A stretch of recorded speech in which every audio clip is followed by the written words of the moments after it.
going to be making a slow cooker Italian chicken. We're going to need 2 pounds of chicken.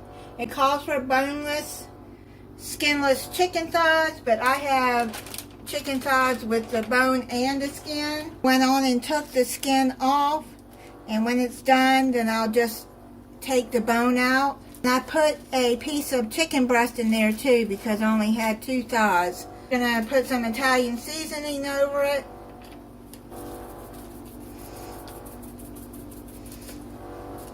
I put about a teaspoon of salt.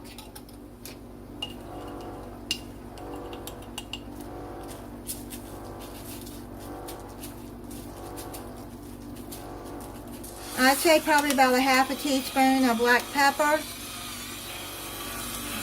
freshly grinding it. I'm going to add a cup of chopped bell peppers and chopped onions. So I'm going to put that on top of there. I got this new colander. I really like it. Look, it's collapsible. Takes up less room. I'm a big Pioneer woman. I just didn't want to drag that down. And I saw that, so I went on and got it. It'll be a whole lot easier for like small things that you have to rinse. Now you're going to put 8 ounces of mushrooms. If you don't like mushrooms, then you can leave those out. I've already rinsed them and got them dry. A teaspoon of garlic powder. I forgot to put that on the chicken, but that's okay. Once it cooks, it's all going to mix together anyways. Now you're going to add a 24-ounce jar of pasta sauce. Just pour all of that in. A little bit of water in there. And shake it up. That way you get all that sauce out of there. See?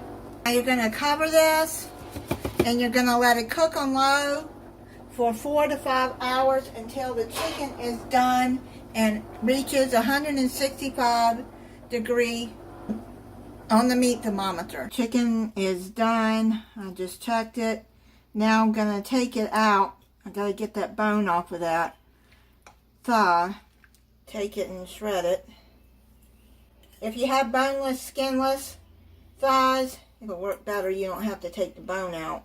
Since I had these in the freezer, I went on and used those instead. It's smelling really good.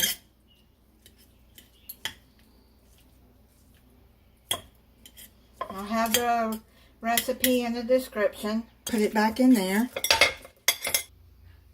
Now you're going to pre-cook some linguine. I pre-cooked half the box.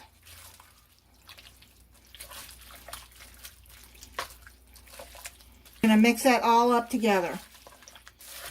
Now you're going to stir in half a cup of shredded Parmesan cheese.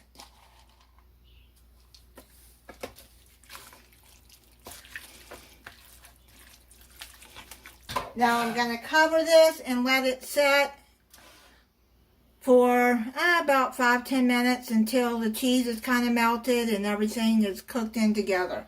I'm going to plate it up and try it for you.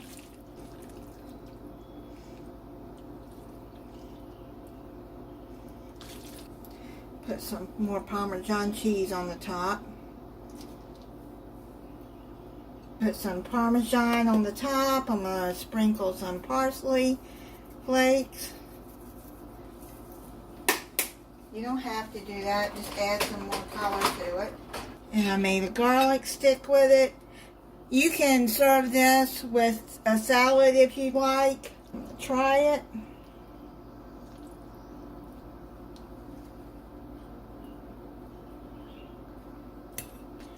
That is pretty good. I like that. Thank you for watching. If you're not subscribed, I hope you'll subscribe and click the notification bell so you'll be notified when I upload a new video. Bye.